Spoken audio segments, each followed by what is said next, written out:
Bom dia, meus amados, a graça e a paz do Senhor. Eu sou o pastor Rômulo Pereira, da Igreja Batista Palavra da Graça, e hoje nós vamos estudar o Evangelho segundo João, capítulo 16, versos 19 e 20, que dizem: Jesus percebeu que desejavam interrogá-lo a respeito disso, pelo que lhes disse: Vocês estão perguntando uns aos outros o que eu quis dizer quando falei mais um pouco e não me verão, um pouco mais e me verão de novo? Digo-lhes que certamente vocês chorarão e se lamentarão, mas o mundo se alegrará. Vocês se entristecerão, mas a tristeza de vocês se transformará em alegria.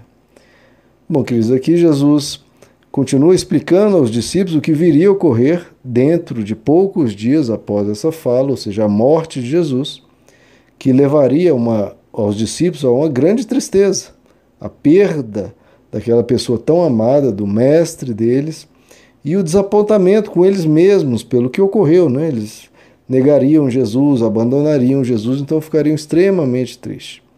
Pelo contrário, o mundo, né, as pessoas más e corruptas da época ficariam extremamente felizes, porque Jesus estava atrapalhando os negócios deles com a fé de Israel, estava atrapalhando, né, dando um exemplo de amabilidade, de bondade, quando os religiosos da época tinham outra percepção, né? Gostavam de acusar, de ofender e de humilhar, que é essa religiosidade que Jesus tanto combateu, tanto bateu de frente, e por isso Deus foi morto, prestem atenção, Deus foi morto pelos mais religiosos do planeta na época. A religiosidade, o fanatismo religioso, muitas vezes ele mata Deus e se alegra com a morte de Deus, porque está atrapalhando a rigidez, a perseguição, a humilhação, se sobreporem aos demais, explorarem os demais. Bom, mas Jesus ele traz aqui uma mensagem de conforto. Ele diz: vocês se entristecerão, mas a tristeza de vocês se transformará em alegria. Veja o contraste que Jesus faz aqui. Uma tristeza dos justos vai se transformar em alegria. E a alegria dos ímpios, dos maus, vai se transformar em tristeza. Veja que muitos maus e corruptos celebram as suas conquistas, esbanjam iates, mansões, riquezas. Mas que eles prestem atenção, tudo isso vai desaparecer e logo. Se não for aqui na terra, na eternidade, certamente. Então não fique com inveja, não fique reclamando, não fique com essa revolta que só prejudica, só causa uma amargura, envenena o seu coração. Não, que vai chegar a vez deles. Há um justo juiz. Se não houver aqui na terra, haverá na eternidade. Então, deles, eles só merecem o quê? Pena e oração.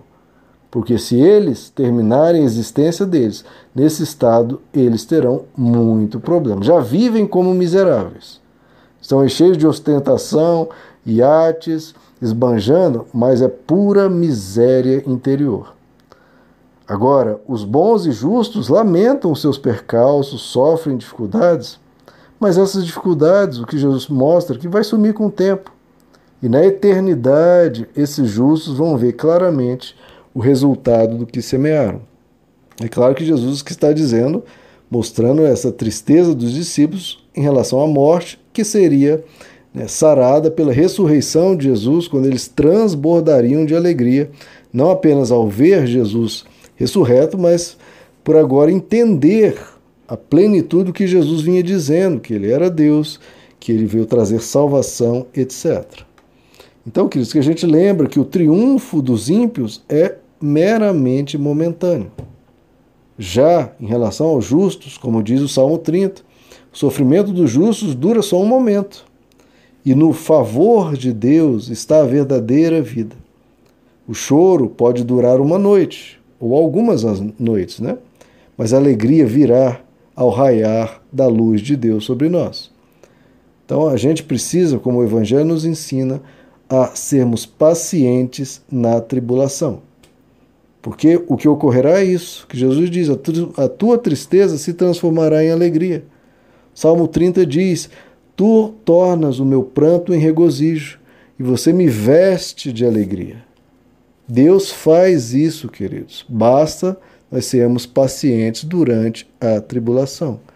Jeremias 30, Deus diz: eu cicatrizarei o seu ferimento e curarei as suas feridas, declara o Senhor. Como é que a gente faz para receber isso, para vivenciar isso? Salmo 40 diz: esperei com paciência no Senhor. Você precisa esperar, mas não é uma espera agitado, uma espera angustiado, não, espere com paciência. Espere em quê?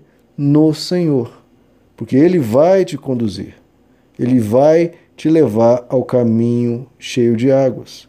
O texto continua dizendo: Ele me tira de uma cova de destruição e de um poço de lama, e põe os meus pés sobre uma rocha, Ele firma os meus passos, e põe na minha boca um cântico novo, um hino de alegria. Muitos verão isso e confiarão no Senhor. Bem-aventurado o homem que faz do Senhor a sua confiança. Então confie em Deus, persevere, continue um passo após o outro, porque depois da tristeza vem a alegria. Sede paciente na tribulação. No Salmo 126, um texto muito interessante, diz que Deus restaura a nossa alegria como as correntes do Negueb. Entendeu tudo que esse texto quis dizer? Veja só, queridos, o Negueb é um deserto extremamente árido, e há um local no Negueb ao qual esse texto faz referência: restaura a nossa alegria como as correntes do Negueb. Como assim correntes? Ele está dizendo aqui dos fluir de águas no meio do Negueb, um deserto extremamente árido. Se você for lá em Israel, no deserto do Negueb, você vai ver algumas placas em alguns locais dizendo: cuidado com a inundação. Ora, é alguma piada ou então alguma profecia para ocorrer no fim dos tempos? Não, isso ocorre todo ano em Israel, no meio do deserto, chegando o período determinado, né? As neves dos montes derretem e escorrem ali, chegam no deserto e de repente, de uma hora para outra, um lugar totalmente deserto se transforma num rio caudaloso, com correntes fortes da água escorrendo ali. Então o que ele diz é, mesmo no meio de um deserto, no meio de um Negueb, você está sem água, sem provisão, sem alegria, Deus tem o poder de transformar aquilo em rios de água viva. Os que semeiam em lágrimas, com cânticos de júbilo ceifarão. Aquele que sai chorando, levando a semente para semear, voltará com cânticos de júbilo, trazendo consigo os seus feixes. Aquele que planta sabe bem disso.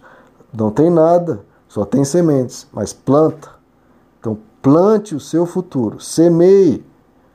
Está chorando, está doendo, está sofrendo? Semeie, vai em frente, semeie.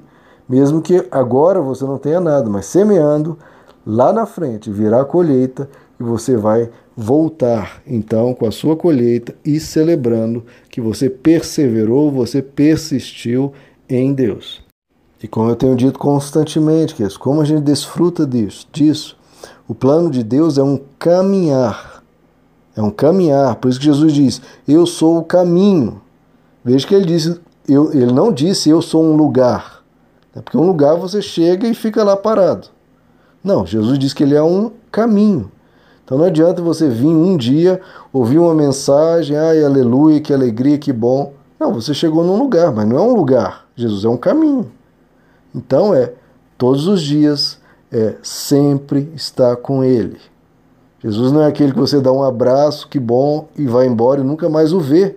Não faz sentido você tratar Deus assim, mas as pessoas tratam Deus assim. Não, é um caminho com Deus todos os dias. Coloque ele nas suas... Ore, converse com ele como você conversa com suas pessoas mais queridas. Receba a instrução do seu Pai, Deus, para que você aprenda a viver da forma mais sábia, mais alegre, mais boa. Vamos aprender o caminho da vida. Jesus é um caminho. Nós precisamos caminhar com ele todos os dias. E assim, nós vamos ser cada vez mais consolados, fortalecidos, amadurecidos, edificados. Ele quer construir em você algo grandioso, e para construir isso é um tijolo de cada vez, te transformando. Hoje, talvez não tenha mudado nada. Em alguns sim, em outros não. Daqui a um mês, parece que mudou alguma coisa, porque é um tijolo de cada vez. E um tijolo após o outro. Quem permanece, quem persevera, verá depois o que Deus terá construído na sua vida.